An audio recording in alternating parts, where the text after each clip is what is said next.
tablets in her chambers. Oh, you talking? Theory for sure. Alright guys, we're back with another video from VV. This one is the lore of Elden Ring's bosses that served the Golden Order. I'm learning about all these bosses, and I haven't ran into one story so far where I'm like, whack. Nah, they've all been incredible. Many of Elden Ring's bosses serve Marika's Golden Order in some shape or form. Talk about it. Whether they're loyal to it or enslaved by it.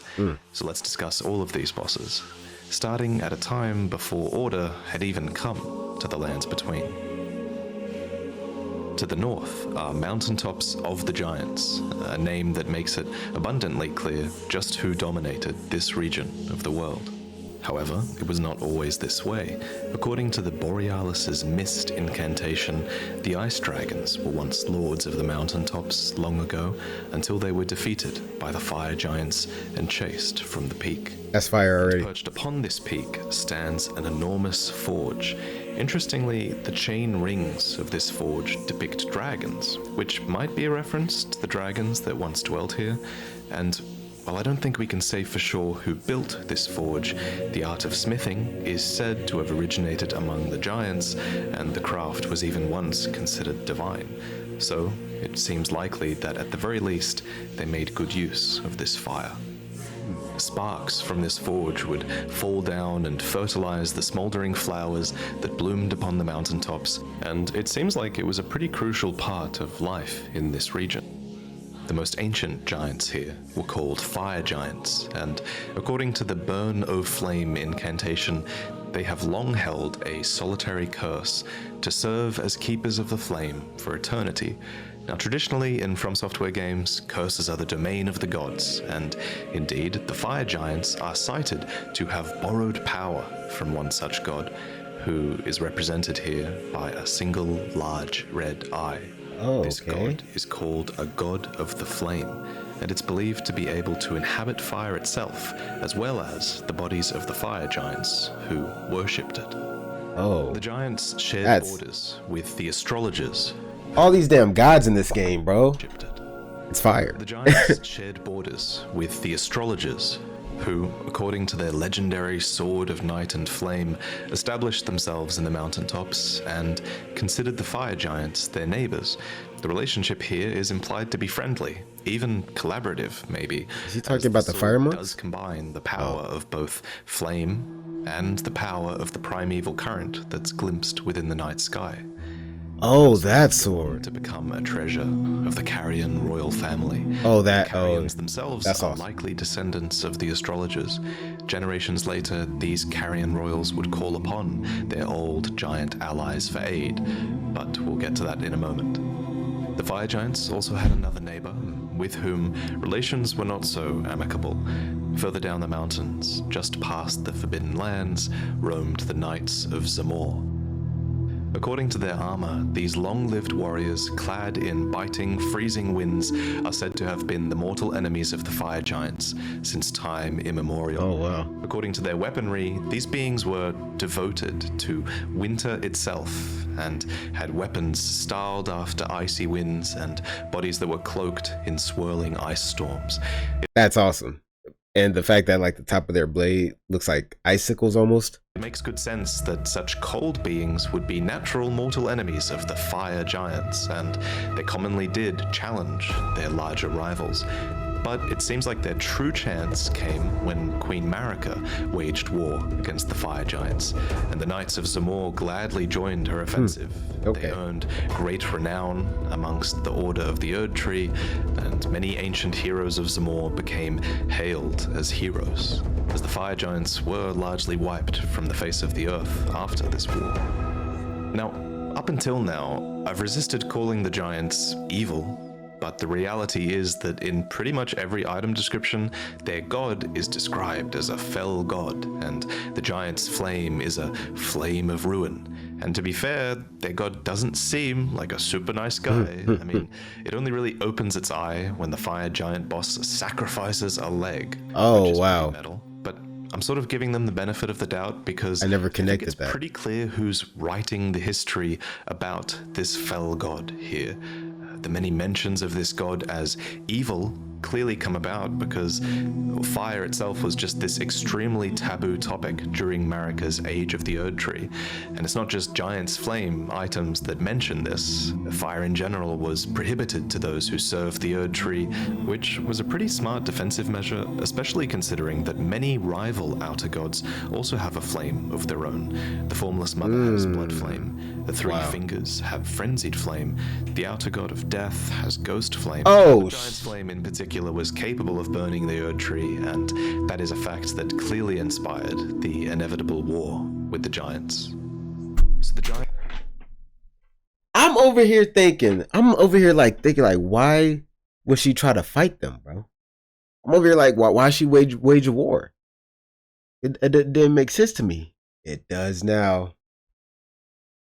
Wow. Giants were deemed mortal enemies of the Erdtree, and they allegedly desolated nature, triggered avalanches, and whipped up storms of flame with their roars. Giants were deemed inspired the inevitable war with the giants. So the giants were deemed mortal enemies of the Erdtree, and they allegedly desolated nature, triggered avalanches, and whipped up storms of flame with their roars. Clearly those who served the Erdtree were afraid, and perhaps rightfully so. And so, led by Lord Godfrey, the forces of the Erdtree went to war.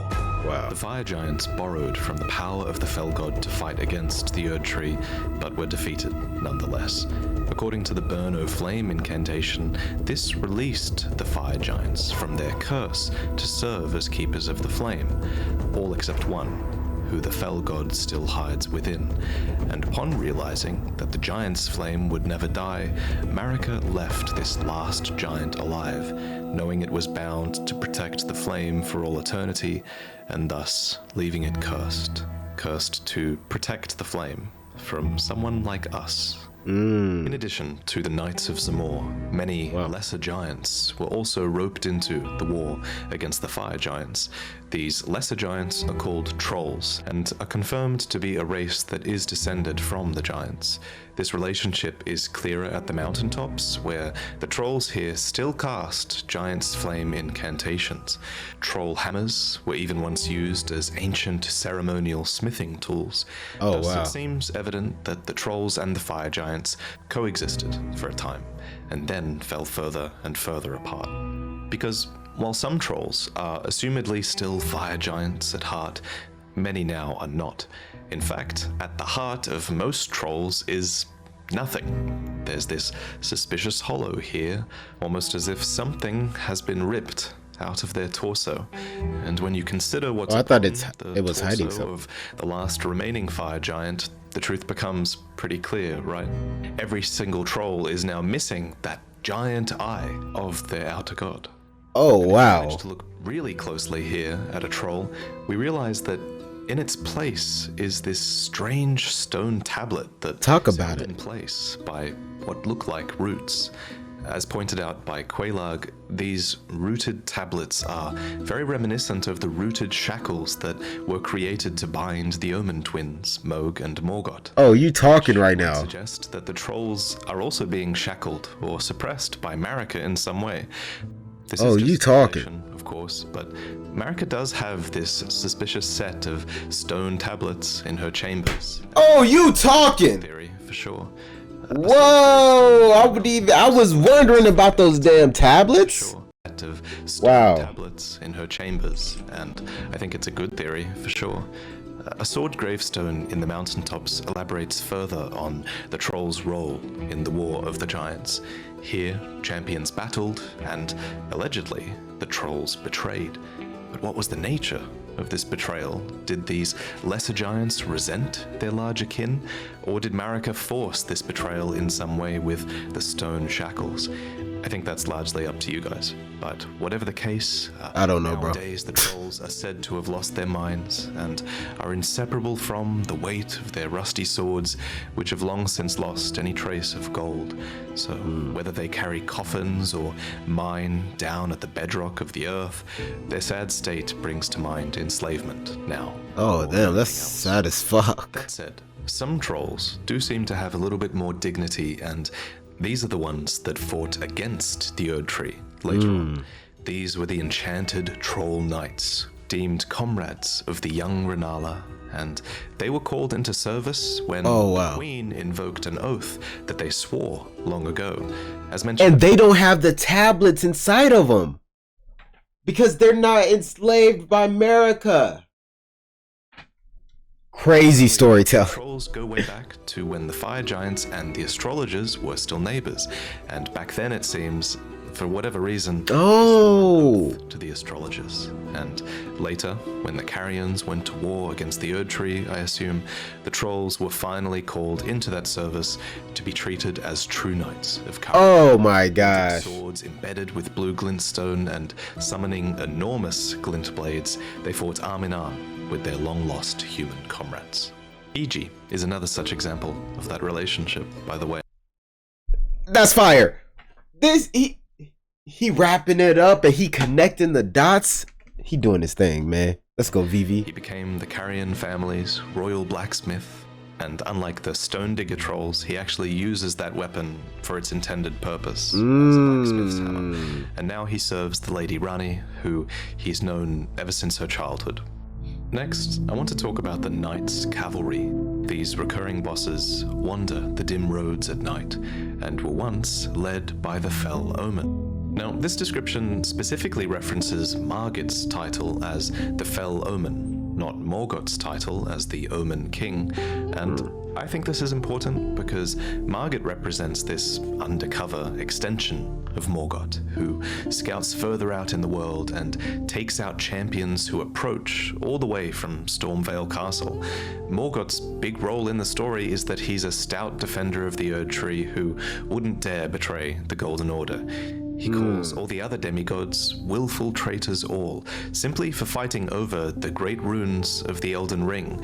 Even Radahn, who has a lot of signs of being quite loyal to the Golden Order, is called a traitor, simply because he fights at one stage another character who has a great rune. You can even see Morgoth in one of these opening cutscenes. That's so fire. I can after a few more videos like this, I'm gonna watch some trailers.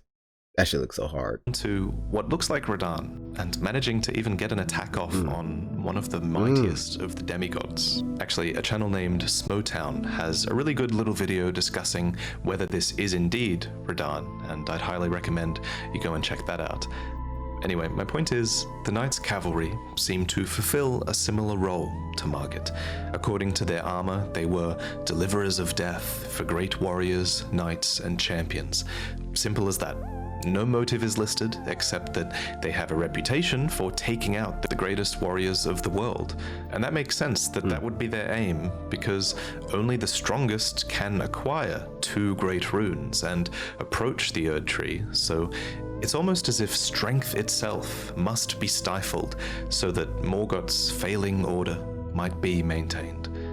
As for why Margit defends Stormvale, I like to think that he's fighting here because he recognizes that Godric is the weakest of the demigods, who yet remains. So he's bolstering his strength in that sense and trying to maintain this unsteady stalemate.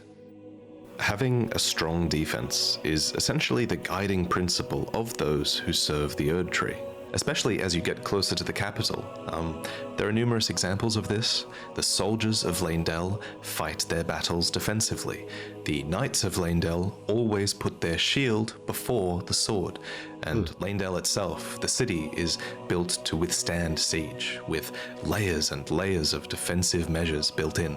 And the protective standard to which all defenders of the Erdtree aspire is that of the Tree Sentinels, whose order became the living rampart of the Erdtree, embellished with golden tree-crested armor and shields that can retaliate with bolts of light. They turn defense into offense, and that's the idea in Leyndell. Defense is the best offense, and the way this idea is presented is just such beautiful storytelling.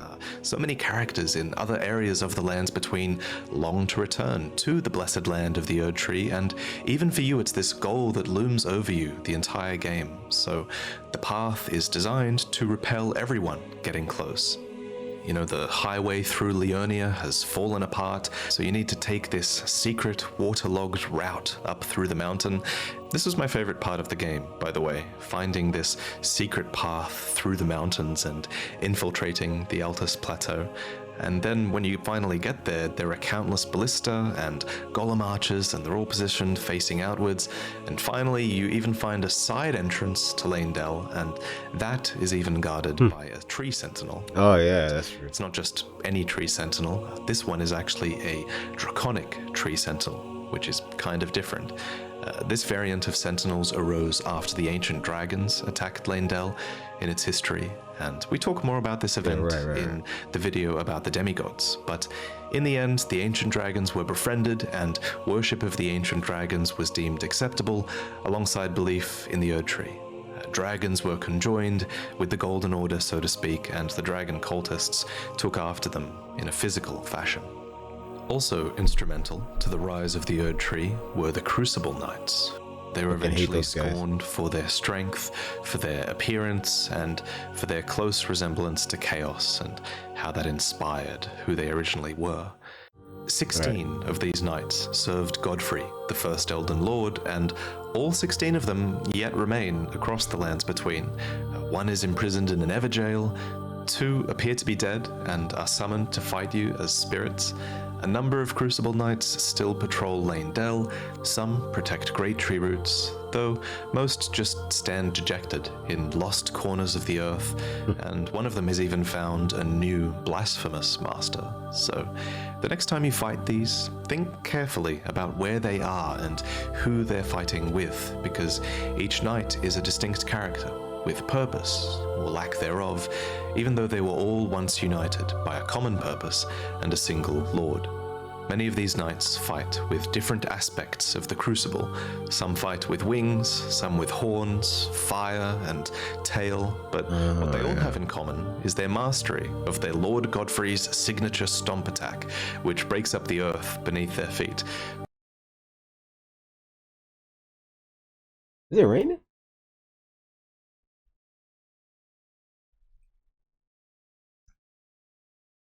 It's raining hard as hell. Yo, so that's so cool. So they were led by Godfrey? That makes sense. That's a crazy army to have on your side. That's it. I never thought about it.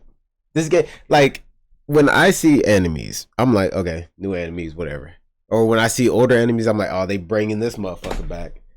I never really think about the lore. I never thought to think about it, really. To be honest, I was like, okay, they're just switching up my enemies. Because no other game, I'm not going to say no other game, but most other games, they're just like, all right, now let's throw in this mix of enemies to try to make it difficult or whatever. I never even thought like the story implications. It feels like every boss in every location has a reason to be there. And I'm not thinking about none of that when I'm playing. I'm not going to take all the blame. The game is hard. I'm not trying to focus on the story when I'm dying. This is such a cool homage to Godfrey. You know, knowing the lore is great. It definitely makes dying to it feel a little bit better, right? Anyway, I think it's important to remember that Godfrey and his Crucible Knights existed in an age before the Erdtrees, an age with the Great Tree in its primordial form, back when there was this red-tinted crucible of life, and these were warriors who drew power from its chaos. Eventually, however, they were brought on board with order, which is best exemplified by Godfrey being tamed by the Beast Regent upon his back. There are 2 types of ornamentation that the Crucible Knights can have. There's axe ornamentation, which is worn by Crucible Knight Ordovus and his men, and I think the axe is a bit of a homage to Godfrey again. And then there are some knights that have Great Tree ornamentation, and these are displayed by the Knight Soluria and her men, which is of course a reference to the Great Tree itself. And I'd like to quickly talk about the Great Tree. In one of my first lore videos, I proposed that there was a great tree that must have existed before the Erdtree, and that the Erdtree might have even replaced this great tree. This was based on the English root resin item description, which has the word great tree capitalized and as one word, which certainly makes you think that it's a distinct tree, right? The line is, the roots of the great tree once linked to those of the Erdtree, which is a line that seems to clearly set up that these are two separate trees. Except the Japanese translation doesn't say that. The Japanese translation says, these roots are said to have once been connected to the golden tree. It does mention the great tree earlier, but it seems to just be referencing the Erdtree as that great tree because it is a really big tree. Some people have taken this to mean that there was no great tree before the Erdtree, and while that's certainly possible, I do think it's still fair to argue that a great tree existed before the Erdtree. Yeah. For one, I'm going with that. Crucible Knight items reference a primordial form of the Erdtree, and they have ornamentation and history that is based on this primordial holiness that is not the holiness of the Erdtree. So calling it a great tree might just be referencing that tree. And secondly, Siluria defends a giant tree. That's the main thing that I'm thinking. That has this hollowed out entrance that is reminiscent of the entrance at the Erdtree as well. So maybe there's something here. I just kind of wanted to set that straight for now. But the reality is that we don't really know for sure, and hopefully DLC will shed a light on some of these past ages of the world, which seems to be a common trend with From Software DLC, and there just really are so many remnants of previous ages in this game, and I'd love to see a little bit more about what their cultures really were like. It kind of makes you resent just how all-encompassing the Erdtree became. So many of these cultures have been lost, and I guess that's how a lot of characters in game feel as well. They feel upset by that, and knowing this fact helps you understand why so many of these characters are okay with burning down the Erdtree. They're totally fine with that. And this brings us to our next boss, because in the act of burning down the Erdtree, you release a slew of ulcerated tree spirits from it. These spirits lie suffering beneath the ash until you come along. But of course, you fight many of these tree spirits across the lands. But wait, you're telling me that I missed a bunch of ulcerated tree spirit bosses? I would have loved to kill them. I was thinking to myself, I was like, there ain't no way there's more. Like, this is a bunch of ash. Like, I was looking a little bit. There wasn't like a pretty big spot that I just kind of avoided. I was like, there ain't nothing over there. But that's crazy. Even before the end game, there's an ulcerated tree spirit at the husk of this minor Erdtree. There's a bunch in catacomb dungeons by great tree roots. There's even one at the husk of the Halig tree. There's hated that one. Some might even say there's too many of these bosses. I think they're the worst boss in Elden Ring. But anyway, understanding their lore might make it a bit more palatable. So, while these creatures fight near the trees, I don't think they're defending them. Rather, I kind of think they're this corrupted byproduct of they come from dead or dying trees. We know that one of the new purposes of the Erdtree is to accept spirits and allow them to live on, and it's almost like these ulcerated spirits are this... Because he didn't really bring up the one that was beneath Stormveil Castle. I never really paid attention, especially way back then. At the beginning of the game, I wasn't paying attention to shit. I just saw him die to him way too many times. But he was at the bottom of Stormveil Castle, and I could imagine that there were probably tree roots there. But I don't remember there being. I do remember there being some big ramp. It might have been a tree like root thing. I can't quite remember though. Oh well. Horrific failure of that process. One of Miyazaki's favorite themes in these games is the idea that life is not supposed to be eternal, and I think these spirits are a physical manifestation of stagnation and decay. They're this product of an age of an Erdtree that really should have ended a long time ago. Most tree spirits drop golden seeds, which are also found at the base of smaller illusory trees, and they read, "When the Elden Ring was shattered, these seeds flew from the Erdtree, scattering across the various lands, as if life itself knew that its end had come." Wait, what? I assumed the whole time that those things were Erdtree saplings. Minor Erdtree saplings. A golden seed found at the base of an illusory tree. When the Elden Ring was shattered, these seeds flew from the Erdtree, scattering across the various lands, as if life itself knew that its end has come. The various lands, as if life itself knew that its end had come.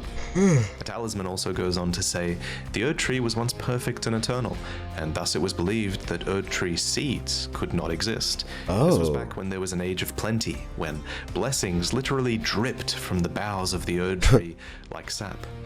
And the Erdtree's warm light healed those who bathed in its rays.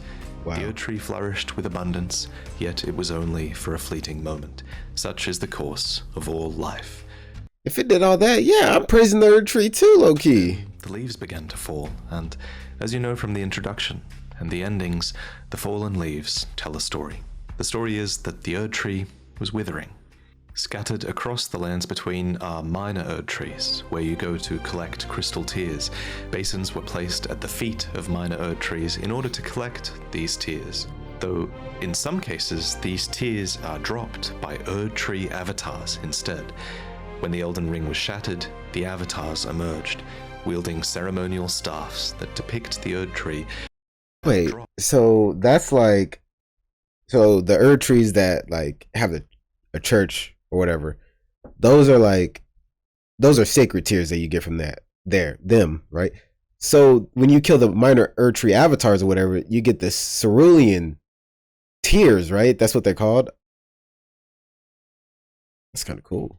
Dropped by Erdtree avatars instead. When the Elden Ring was shattered, the avatars emerged, wielding ceremonial staffs that depict the Erdtree in its historic radiance. These creatures are the will of the dying Erdtree, made manifest, I think. They are literally part tree, after all, and they fight desperately to protect the minor Erdtrees, which are the offspring of the withering Erdtree itself. Some avatars placed in Caelid and Miquella's Haligtree are rotten avatars, and they even have this uniquely designed staff that festers with rot, just as they do. Remember that Haligtree is also an emulation of the Erdtree, so it makes sense that it has its own avatars as well. Wow. And they fight on, because to many of these creatures, any Erdtree, whether it's minor or a copy or doomed, is something worth protecting. So, if you've made it all the way to the end of this video, then chances are you love this kind of long-form content, so an Audible subscription might also be just right for you. Sign up at audible.com/VartiVidya or text VartiVidya to 500 and you'll get a free credit for the first month and then again for every paid month thereafter. But this time, I'd recommend you spend that credit on The Sandman, which might be just one of the most unique audiobooks that you've ever listened to. It has its own cast of voice actors, including the author, Neil Gaiman himself, who narrates, as well as sound effects and music. It's an incredible introduction to the story that a lot of people are talking about right now. Have a listen and see what I mean. The year was 1916.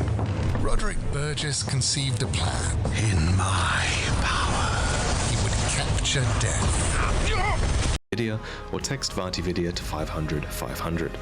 Thank you to Audible for sponsoring this video, and thank you for watching. All right. I was waiting for the little cards to pop up so I can hover over it and show the channel name, but you guys see it. Dude's awesome. VV. Hey, if you guys enjoyed the video, like the video. If you didn't, try another video, maybe like that one. Go to the original video, leave a like. On that, keep your head up. Peace. Through the valley of the shadow of death, and I fear no evil because I'm blind to it all.